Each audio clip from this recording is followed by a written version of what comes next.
Cinema शौकीन सबका स्वागत करता है। आज हम बात करने वाले हैं अपालूसा के बारे में। ये कहानी है अपालूसा गांव की, जहां पर कुछ ऐसे गुंडे हैं जो पूरे गांव को परेशान करते हैं। तब गांव के सारे लोग निर्णय करते हैं कि वो बाहर से 2 लोगों को बुलाएंगे ताकि वो उन्हें आजाद करवा सके। कहानी की शुरुआत होती है और हम 2 लोगों को देखते हैं जिनका नाम है बर्गिल कोल और एवरेट हिच। कोल और हिच पिछले 12 साल से दोनों दोस्त हैं। कोल पहले आर्मी में हुआ करता था, लेकिन एक वक्त के बाद उसे एहसास हुआ कि आर्मी उसके लिए नहीं। तब वो अपने आप को ढूंढने निकल पड़ा कि आखिर उसकी जिंदगी का मकसद क्या है। वहीं दूसरी तरफ हिच एक पीस कीपर है। 12 साल पहले जब उसकी एक लड़ाई हो गई थी, उसी दौरान उसकी मुलाकात हुई कोल से। इन दोनों ने एक साथ मिलकर के उस लड़ाई को जीता। तब से इनकी दोस्ती इतनी पक्की हो गई कि ये दोनों आज तक साथ और सारे कामों को एक साथ करते हैं। ये दोनों अपनी जिंदगी के मकसद को तलाश रहे हैं। ज्यादातर ये लोग मार्शल और डेप्यूटी के रूप में काम करते हैं। ये छोटे छोटे गाँव में जाते हैं और वहाँ की लोगों की मदद करते रहते हैं। जब भी किसी को लगता है कि उनके गाँव में कोई दिक्कत है, तब वो इन दोनों को हायर करते हैं और वहाँ जाने के बाद ये सारी चीजों को ठीक करते हैं। जब इन्हें जरूरत पड़ती है तभी गोली चलाते हैं। ये लोग कभी भी जानबूझ करके नियमों का उल्लंघन नहीं, इसीलिए सब इनकी इतनी ज्यादा रिस्पेक्ट करते हैं। इसी बीच हमारे सामने अपालूसा गांव का दृश्य आता है। यहाँ पर हम एक गुंडे को देखते हैं जिसका नाम है रेंडल ब्रैग। ब्रैग जो चाहता है इस गाँव में वही होता है, कोई भी उसके खिलाफ नहीं जाता। उसके सारे लोग यहाँ पर मनमानी करते हैं और उनके ही बनाए हुए नियमों पर लोग चलते हैं। इसी बीच हम एक मार्शल और डेप्यूटी को आते हुए देखते हैं इस गाँव। और रेंडल के लोगों ने एक पति और पत्नी को मार गिराया है रात, और ये बात हर जगह पे फैल चुकी। इसीलिए मार्शल और डेप्यूटी ये दोनों रेंडल को गिरफ्तार करने आए हैं। जैसा ये लोग रेंडल के सामने जाकर के ये सारी बातें बताते हैं, वो अपनी बंदूक निकाल करके इन्हें शूट कर देता है। वो बड़ी ही आसानी से तीनों को मार गिराता है। सारे लोग इन चीजों को देखने के बाद और भी ज्यादा डर जाते हैं। लेकिन इस गांव का जो पादरी है वो नहीं चाहता कि रेंडल ऐसे ही सारे लोगों पर जुल्म करता रहे। तब वो जाता है कोल और हिच के पास और उन्हें अपनी पूरी बात बताता है। तब कोल अपना नियम बताता है कि मैं तुम्हारे काम को करने को तैयार हूँ, लेकिन मैं अपने तरीके से करूंगा। कोई भी मुझे परेशान नहीं करेगा और ना ही मुझसे कोई सवाल जवाब करेगा। मैं तुम्हारी सारी की सारी समस्याएं समझ चुका हूँ और मैं जैसा कहूंगा वैसा ही होगा। इस बात पर मेरे से कोई भी बहस नहीं करना चाहिए। तब पादरी इन बातों के लिए मान जाता है। तभी बाहर से एक वेट्रेस भागती हुई आती है अंदर और कहती है कि रेंडल के लोग बाहर आ चुके हैं और वो हॉल में ही पेशाब कर रहे हैं सारे लोगों के सामने। तब इन बातों को सुनने के बाद कोल और हिच दोनों बाहर जाते हैं। कोल उन्हें धमकाता है और कहता है कि ये नियमों के खिलाफ, अगर जल्दी से तुम लोगों ने पेशाब करना बंद नहीं किया तब मुझे तुम लोगों को गिरफ्तार करना पड़ेगा। इन बातों को सुनते ही वो लोग हंसने लगते हैं और कहते हैं कि ये गाँव हमारा है, हमें यहाँ पर कोई भी गिरफ्तार नहीं कर सकता। इतने कहने के बाद ये लोग हंसने लगते हैं। तब कोल को गुस्सा आ जाता है। वो अपनी बंदूक निकालता है और 2 लोगों को मार गिराता है। तभी तीसरा आदमी अपनी भी बंदूक बाहर निकालता है। जैसे ही हिच इस चीज को देखता है वो उसे भी मार गिराता है। सारे लोग बहुत ही ज्यादा खुश हैं क्योंकि पहली बार रेंडल के लोगों को किसी ने मारा है। जल्दी ये बात पहुंच जाती है रेंडल। अगले दिन रेंडल मिलने आता है कोल से, उसके पास बैठता है और कहता है कि मुझे पता है कि तुम बहादुर, इसीलिए मैं चाहता हूँ कि तुम मुझसे हाथ मिला लो। मैं तुम्हें मालामाल कर, मैं जैसा चाहूंगा इस गाँव में वैसा ही होता है, तो तुम मेरे आदमी बन करके काम। अगर तुम्हें कुछ अपने नियम बनाने हैं तो तुम उन्हें बना सकते। लेकिन कोल कहता है कि मैं तुम जैसे लोगों के लिए काम करता जो नियमों का उल्लंघन करते हैं। तुम जैसे लोग इंसानियत पर काला धब्बा है। जिस मार्शल को तुमने मारा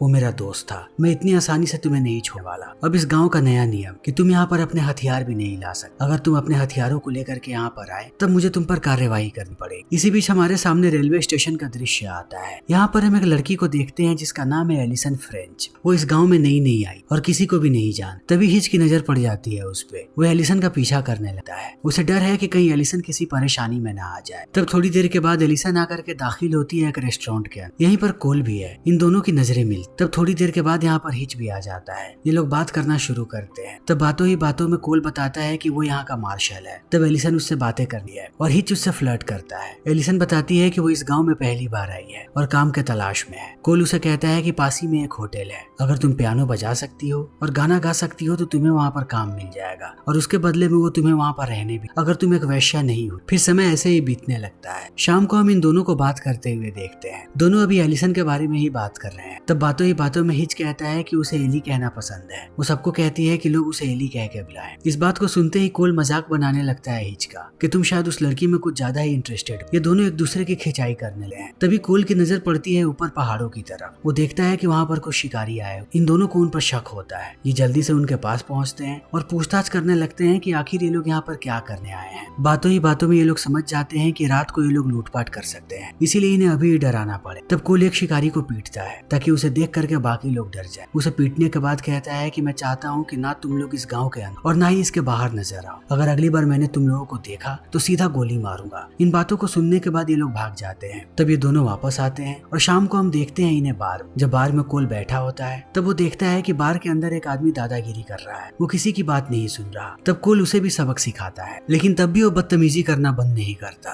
तब इन चीजों को देखने के बाद कोल आग बबूला हो जाता है और बड़ी ही बेरहमी से पीटने लगता है इस आदमी। एक वक्त के बाद हिच इन चीजों को नहीं देख पाता, वो जाता है कोल के पास और उन दोनों को अलग करता है। हिच इन दोनों में ज्यादा समझदार है, उसे पता है कि कब क्या करना है। कोल अपना आपा खो देता है। नॉर्मली कभी भी कोल किसी को ऐसे नहीं पीटता, लेकिन एक बार उसका दिमाग खराब हो गया, उसके बाद वो किसी की भी नहीं सुनता। हिच जानता है कि कोल को कैसे संभालना है, वो उसे संभालता है और उस आदमी के पास जाकर के उससे माफी मांगता है और एक ड्रिंक भी देता है। तभी अगले दिन पादरी मिलने आता है हिच से और कहता है कि रात में जो कोल ने किया वो बिल्कुल भी ठीक नहीं है, उसे उस आदमी से माफी मांगना चाहिए था। तब हिच कहता है कि कोल माफी मांगने वालों में से, अगर तुम चाहते हो कि ये गांव सुरक्षित रहे तो कोल को अपने तरीके से काम करने दो। हम दोनों ऐसे ही हैं, मैं तरीके से काम करता हूँ, वो कभी कभी अपना आपा खो देता है और बुरे लोगों को कोल ही संभाल सकता है। तब पादरी भी इन बातों को सुनने के बाद मान जाता है और समय ऐसे ही बीतने लगता है। कुछ सप्ताह के बाद हम देखते हैं कि नीचे आकर के कोल ब्रेकफास्ट कर रहा है। तभी उसके कमरे से एलिसन बाहर आता। जब हिच इन चीजों को देखता है वो समझ जाता है कि ये दोनों रात में एक साथ, यानी ये दोनों एक दूसरे को चाहने लगे हैं और अभी एक साथ आकर के ब्रेकफास्ट भी कर रहे हैं। तब हिच को बुरा लगता है कि कोल उसका सबसे अच्छा दोस्त है, कम से कम उसे वो सच्चाई बता सकता था कि आखिर इन दोनों के बीच क्या चल रहा है। लेकिन अभी इन चीजों के बारे में ज्यादा नहीं सोचता और कहता है कि तुम लोगों की जिंदगी है, तुम लोग जो चाहो ऐसा, मुझे कोई दिक्कत नहीं है। कोल कहता है कि वो जल्दी ही यहाँ पर एक घर बनाने वाला है। घर बनाने के बाद ये दोनों कहीं एक साथ रहे। अभी इनकी बातें चल ही रही होती है, तभी जो नाम का एक नौजवान यहाँ पर आता है। ये वही लड़का है जिसने मार्शल और डेपुटी की मौत देखी थी जब रैंडल उन्हें गोली मार रहा था। अंदर आने के बाद वो कोल से कहता है कि मैंने देखा कि रैंडल ने क्या किया, जब उसने गोली चलाई तब मैं वहीं था, मैं गवाही देने को तैयार हूँ। तब इन दोनों को इस पर भरोसा नहीं होता। बहुत देर तक ये लोग उसे सवाल जवाब, एक बार जब पुष्टि हो जाती है तब ये लोग कहते हैं कि तुम अपनी बात से मुकरोगे तो नहीं। तब जो कहता है कि नहीं। अब इनके पास पुख्ता सबूत है, इसीलिए बिना वक्त गवाए ये दोनों निकल पड़ते हैं रैंडल को गिरफ्तार कर। बहुत देर ट्रैवल करने के बाद ये लोग पहुंच जाते हैं रैंडल के पास और उस पर बंदूक तान के लेकर के आने लगे। रैंडल के सारे लोग पीछे ही हैं, वो इतनी आसानी से इन्हें नहीं छोड़ने वाले। लेकिन रैंडल अपने आदमियों को समझाता है और कहता है कि वो जल्दी ही वापस आएगा। तब वो लोग उसे लेकर के चले आते हैं पुलिस स्टेशन। जब वो सेल में उसे बंद कर रहे होते हैं तभी रैंडल यहाँ पर जो को देख लेता है। वो समझ जाता है कि इसी ने गवाही देने का वादा किया है, क्योंकि रैंडल ने जो को वहाँ पर देखा था।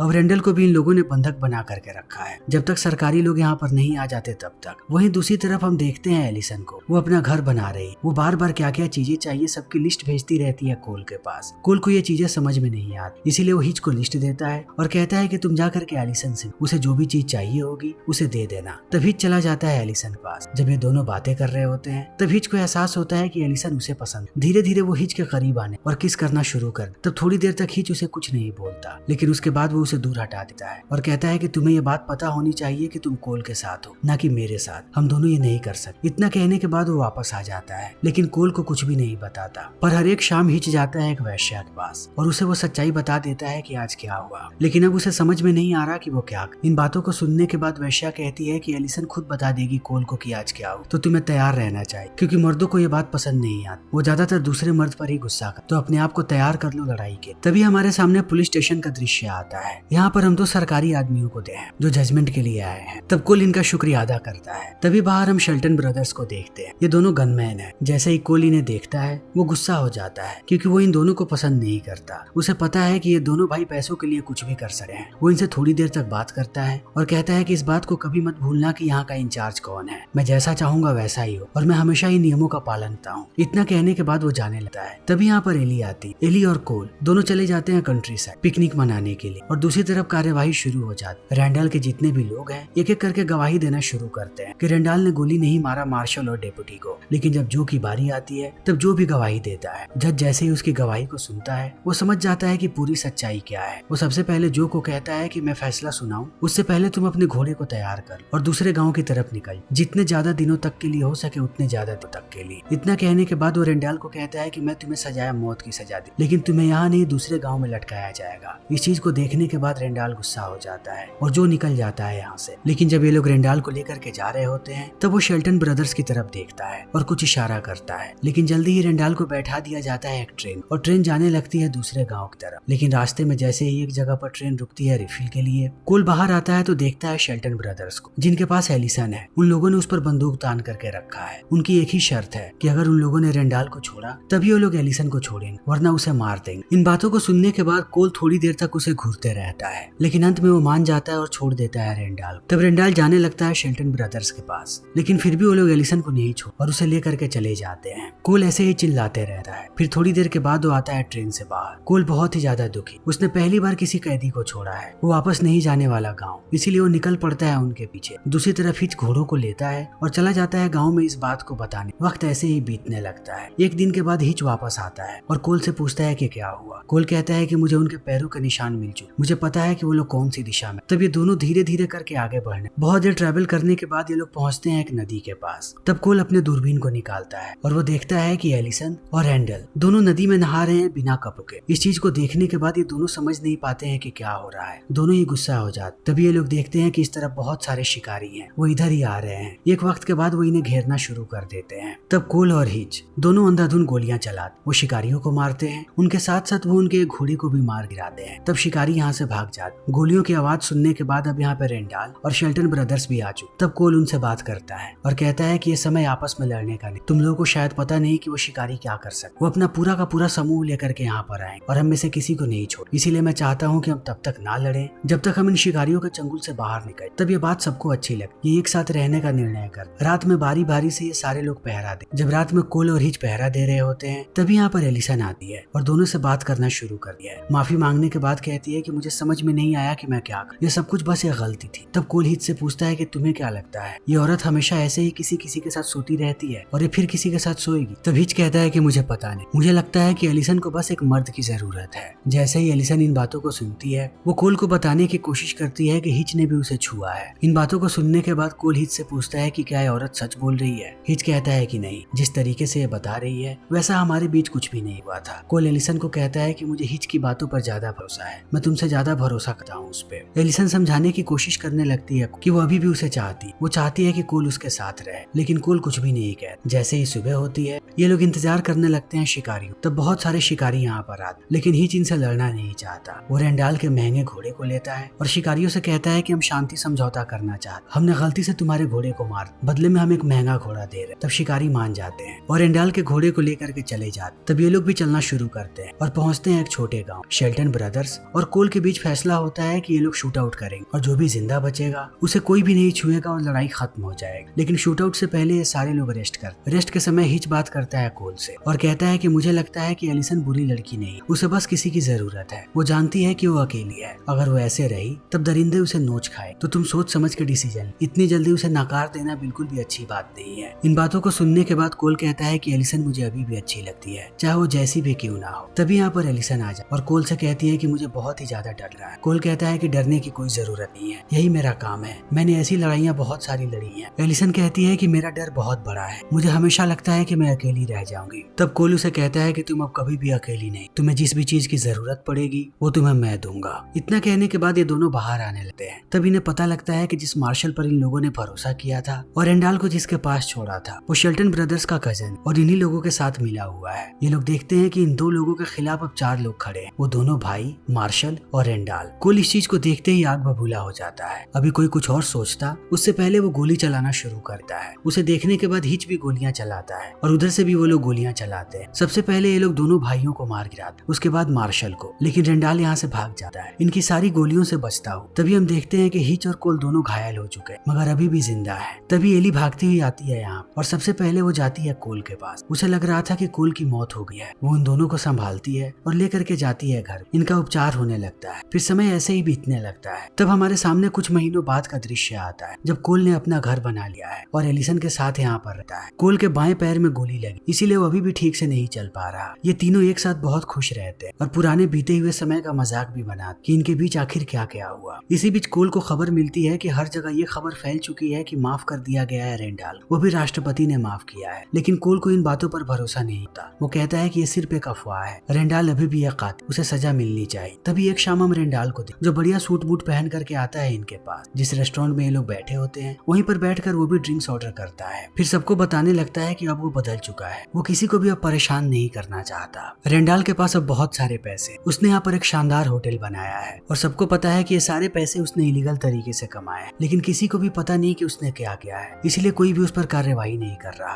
और जो भी कार्यवाही कर रहा है उसको वो घूस खिला देता है। रेंडाल रेंडाल यहाँ पर पूरी कोशिश करता है कोल से दोस्ती करने की, लेकिन कोल उससे दोस्ती नहीं करता। तब रेंडाल यहाँ से निकल जाता है। थोड़े समय के बाद हिच बात करता है कोल से और कहता है कि अब इस गांव में मेरा मन नहीं लगता, मुझे लगता है कि मेरा काम खत्म हो चुका है, मैं यहाँ से वापस जाना चाहता हूँ, क्या तुम मेरे साथ चलोगे? तब कोल कहता है कि नहीं, मैं एलिसन के साथ यहीं पर रहना चाहता हूँ, तुम अगर जाना चाहो तो जा सकते। इसी बीच रात में हम देखते हैं कि एलिसन जा रही है रेंडाल के। हिच इस चीज को देख लेता है, वो समझ जाता है कि आखिर एलिसन ये क्यों कर रही। एलिसन को पता लग गया है कि अब रेंडाल बहुत अमीर हो चुका है, वो कहीं ना कहीं ज्यादा ताकतवर है कुल से, इसीलिए वो सारी चीजें कर। लेकिन ये काम करने के बाद भी उसके चेहरे पर खुशी नहीं आती। हिच इस चीज को भी देखता है। अगली सुबह वो बाहर निकलता है और उस वैश्या के पास जाता है जिसके पास वो रोज समय बिताता है। उसे एक नेकलेस देता है और बताता है कि जब मैं लॉ में नहीं था तब भी मैंने एक आदमी को मारा था, आज तक ये सच्चाई मैंने किसी को नहीं बताई, आज तुम्हें बता रहा हूँ। इतना कहने के बाद वो जाता है रेंडाल के होटल और वहाँ के टेबल पर रख देता है अपने बैच को और रेंडाल के पास जाकर के उसे पिटता है और अंत में कहता है कि मैं तुम्हें चैलेंज करना चाहता हूँ शूट आउट के। तब रेंडाल मना करता है, लेकिन हिच उसे ऐसे ही थप्पड़ मार के गुस्सा दिलाता है। तब एक वक्त के बाद रेंडाल भी मान जाता है। ये दोनों आकर के बाहर खड़े होने लगते हैं। तभी हम उस लड़की को देखते हैं जिसे नेकलेस दिया था हिच ने। वो जाकर के कोल को बता देती है कि हिच गांव छोड़ करके जा रहा है, लेकिन उससे पहले वो रेंडाल को मारना चाहता है। इन बातों को सुनने के बाद कोल भागता हुआ आता है हिच के पास और कहता है कि आखिर तुम क्या कर रहे हो? तब हिच कोल को कहता है कि पीछे हट जा। आज से पहले हिच ने कोल को कभी कुछ भी नहीं कहा था, इसीलिए कोल चुपचाप पीछे हट जाता है। तब हिच और रेंडाल दोनों अपनी बंदूकों को तैयार करते हैं। जैसे ही गोली चलाने की बारी आती है, हिच सीधा सीने में गोली मारता है रेंडाल के और यहीं पर रेंडाल की मौत हो जाती है। लेकिन हिच को एक खरोच भी नहीं आती। तब हिच अपने घोड़े को लेता है और इस गांव से निकल जाता है। कोल उसे ऐसे ही देख रहा है। जाते समय हमें हिच की आवाज सुनने को मिली कि आखिर उसने रेंडाल को क्यों मारा। हिच को पता था कि कोल प्यार करता है एलिसन से, लेकिन इस गांव में जब तक रेंडाल रहेगा वो अपने प्यार को नहीं पा पाएगा। एक वक्त के बाद एलिसन उसे छोड़ करके चली जाएगी, इसीलिए हिच ने रेंडाल को मार गिराया ताकि उसके दोस्त को उसका प्यार मिल जाए। जितना ज्यादा समय वो लोग साथ बिताएंगे उनकी बॉन्डिंग उतनी अच्छी होती चली जाएगी और कहीं वो ताउम्र एक साथ रहे। फिर इसी के साथ ये फिल्म यहीं पर खत्म हो जाती। तो दोस्तों हमारी आज की ये वीडियो यहीं पर खत्म है। अगर आपको हमारी ये वीडियो पसंद आई हो तो इसे लाइक करें, शेयर करें और चैनल को सब्सक्राइब करें। Thank you.